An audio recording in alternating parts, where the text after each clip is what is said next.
Sher-e-Bangla medical college হাসপাতালে আছেন সহকর্মী অপূর্ব অপু। তার সঙ্গে আছেন হাসপাতালটির পরিচালক brigadier general doctor A K M. Mashiul Monir. সরাসরি যাচ্ছে সেখানে। অপু,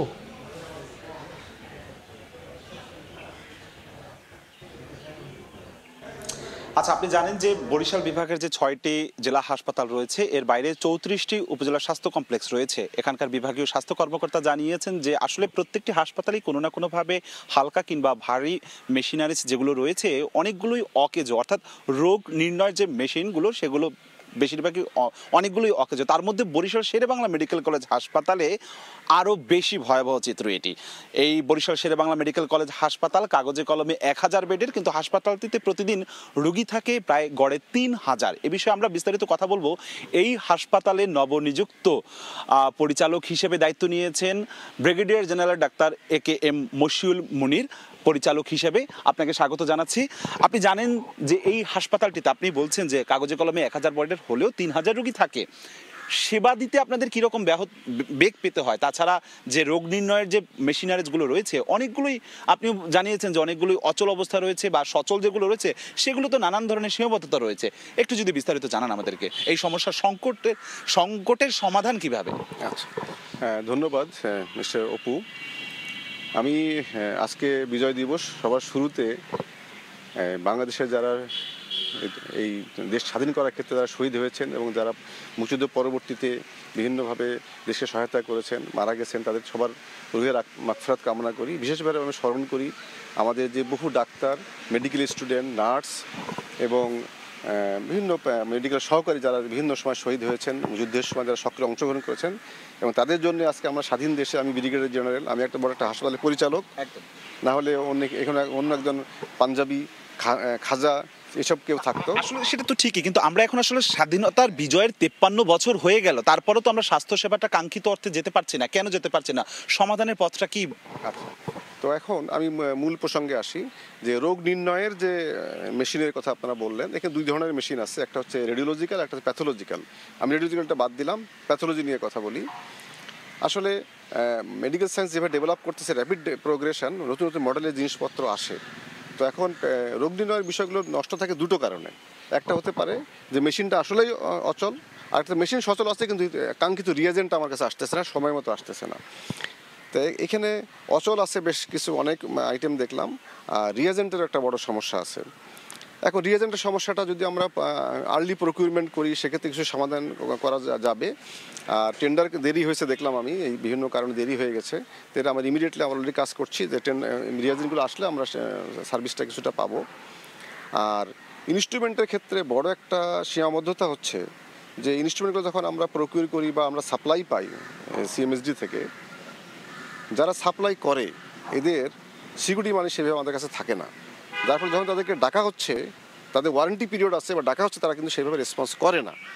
তো এইখানে আমার মনে হয় একটু বিকেন্দ্রীকরণের প্রয়োজন আছে, যে মেডিকেল কলেজগুলো সিকিউরিটি মানিটা তাদেরকে আমাদের কাছে থাকতে হবে। তারা যেন সামহতে আমাদের কাছে দায়বদ্ধ থাকে, না হলে তারা জাস্ট মেশিনটা দিয়ে চলে যাবে, কিন্তু পরবর্তীতে মনিটরিং, ফিডব্যাক, মেনটেনেন্স এগুলো কিন্তু তখন আমাদের হ্যান্ডস টাইট হয়ে যায়। এই একটা ব্যাপার।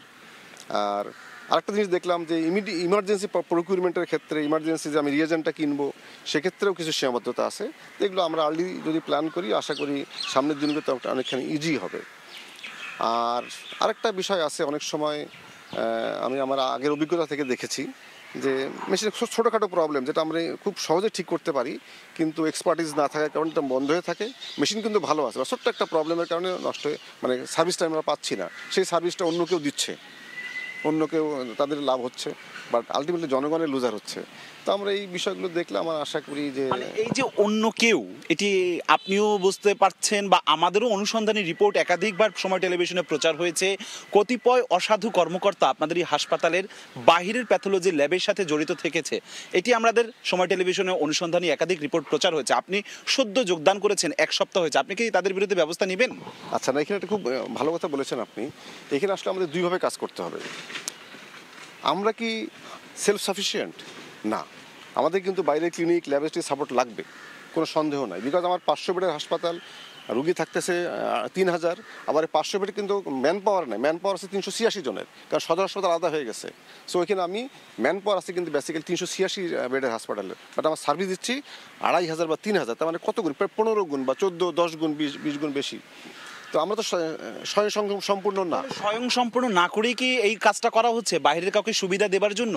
না, এটা আসলে গভর্নমেন্ট প্রথমে বেড বাড়ায়, তারপর আস্তে আস্তে এগুলো ডেভেলপমেন্ট হবে। আপনি দেখেন যে 17 তলা একটা হাসপাতাল হচ্ছে, এটা ডেভেলপমেন্টের অংশ। রেডিওলজি বিল্ডিং হচ্ছে, রেডিওলজি বিল্ডিং ডেভেলপমেন্টের অংশ। তারপর শিশু হাসপাতাল কমপ্লিট হয়ে গেছে, দেখলাম আমি পরশুদিন গিয়েছিলাম, ডেভেলপমেন্টের অংশ। তো এগুলো কিন্তু এইভাবেই হয় আসলে, একবারে সব কিছু রেডি করে আপনাকে দিবে এমনটা না, আস্তে আস্তে আস্তে আমরা আরও বেশি সক্ষম হব, এটি হচ্ছে বাস্তবতা। সক্ষমতা অর্জন অনেকটা এগিয়ে যাচ্ছে, কিন্তু বিজয়ের 53 বছরে এসেও যখন এই প্রশ্নগুলো ওঠে তখন কি মনে হয় না যে আসলে এই জায়গাতে আরো কাজ করার সুযোগ আছে? হ্যাঁ, এখানে কাজ করার সুযোগ আছে। এখানে একটা বড় প্রবলেম হচ্ছে আমাদের ফোরসাইটনেসের অভাব। আমি জানি যে আমাকে হিসাব করতে 20 বছর পরে এই হাসপাতালটা আমি কি দেখতে চাই। আমার রুগী আছে এখন 3000, তাহলে আমি 20 বছর পরে কত হবে, এটা কি আমার ম্যানেজমেন্টের সম্ভব কিনা, নাকি আমি আরও সিগমেন্টে ভাগ করব, এই বিষয়গুলো আগে থেকে প্ল্যান না করলে এরকম হবে। বরিশালবাসী দীর্ঘ বছরের এই অঞ্চলের মানুষ এটা দাবিই ছিল, এই হাসপাতালটির যে অব্যবস্থাপনা সেটি নির্মূলের জন্য একজন সেনা কর্মকর্তাকে দায়িত্ব দেওয়া হোক। অবশেষে সেটি পূর্ণও হয়েছে, আপনি 1 সপ্তাহ হয়েছে যোগদান করেছেন। আপনার ভীষণটা এখন কিরকম থাকবে এই বরিশালবাসীর জন্য, গোটা দক্ষিণ অঞ্চলের জন্য? আচ্ছা, আমি অলরেডি একটা কাজ শুরু করেছি, সেটা হচ্ছে আমি সব স্টেক হোল্ডার যারা আছেন, ইনক্লুডিং যারা বাইরে ব্যবসা করছেন, সবার সাথে আমি কিন্তু অলরেডি আমার বসা হয়ে গেছে মেজরিটির সাথে, এবং আমি আপনাদের সাথেও বসেছি, কারণ আপনাদের সহায়তা আমাদের দরকার আছে সব ক্ষেত্রে। তো সবাইকে নিয়ে আলোচনা করে আমি কিন্তু অনেক পয়েন্ট পেয়েছি, এগুলো আমি নোট ডাউন করেছি, এবং আমি সামনের দিনগুলোতে আস্তে আস্তে একটা করে ধরবো। একসাথে সবগুলো জায়গায় হাত দিলে কোনোটাই সাস্টেন করতে পারবে না। আমার কথা হচ্ছে আমি যা কিছু করবো দ্যাট মাস্ট বি সাস্টেইনেবল, সেজন্য দীর্ঘমেয়াদে সচল থাকে। তো আমি ইনিশিয়ালি সবার সাথে বসে এখন আমি গ্র্যাজুয়ালি কাজগুলো করব। কাজের লিস্টটা অনেক লম্বা, এটা এই স্বল্প সময় বলার প্রয়োজনও নাই। এটা আপনারা হয়তো 2-3 মাস পরে এটা কিছুটা চেঞ্জ বুঝতে পারবেন বলে আমি বিশ্বাস করি, যদি সবাই সহায়তা করে, এবং আমার বিশ্বাস সবাই সহায়তা করবেন, এবং আমি ওই ফিডব্যাকটা, পজিটিভ ফিডব্যাকটা পেয়েছি অলরেডি। প্রথম কোন কাজটি করবেন, এটি আমার সব শেষ প্রশ্ন। আপনি প্রথম এখন কোন কাজটি করবেন?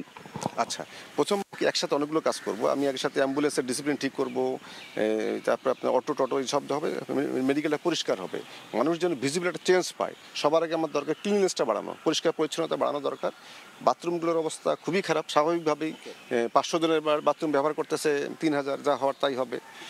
তো আমি মেনলি ডিসিপ্লিনটা, বাইরের ডিসিপ্লিনটা এবং ভিতরের পরিষ্কার পরিচ্ছন্নতা আমি মেনটেন করব। ধন্যবাদ। আপনার জন্য শুভকামনা রইল। এই যে নতুন পরিচালক, তার অনেক ভীষণ নিয়ে কাজ করতে চাচ্ছেন এই হাসপাতালটির পরিবর্তনের জন্য, সেটি সবার প্রত্যাশা যে এই হাসপাতালটি যেন সত্যিকার অর্থেই মানুষের স্বাস্থ্যসেবা নিশ্চিত করে। শুধুমাত্র বরিশাল শেরেবাংলা মেডিকেল কলেজ নয়, বরিশাল বিভাগের যে অন্যান্য হাসপাতালগুলো রয়েছে সেখানেও কিন্তু রোগ নির্ণয়ের যন্ত্রপাতিগুলো অনেকগুলোই অচল অবস্থা রয়েছে। সংশ্লিষ্ট হাসপাতাল কর্তৃপক্ষ বলছে তারা চিঠি চালাচালি করছে মন্ত্রণালয়ের সাথে, কিন্তু কার্যকর কোনো সমাধান হচ্ছে না। সেই সমাধানটি চাচ্ছে এখানকার স্থানীয় পর্যায়ে যারা নেতৃত্ব দিচ্ছেন বা পরিচালনা করছেন স্বাস্থ্য বিভাগে।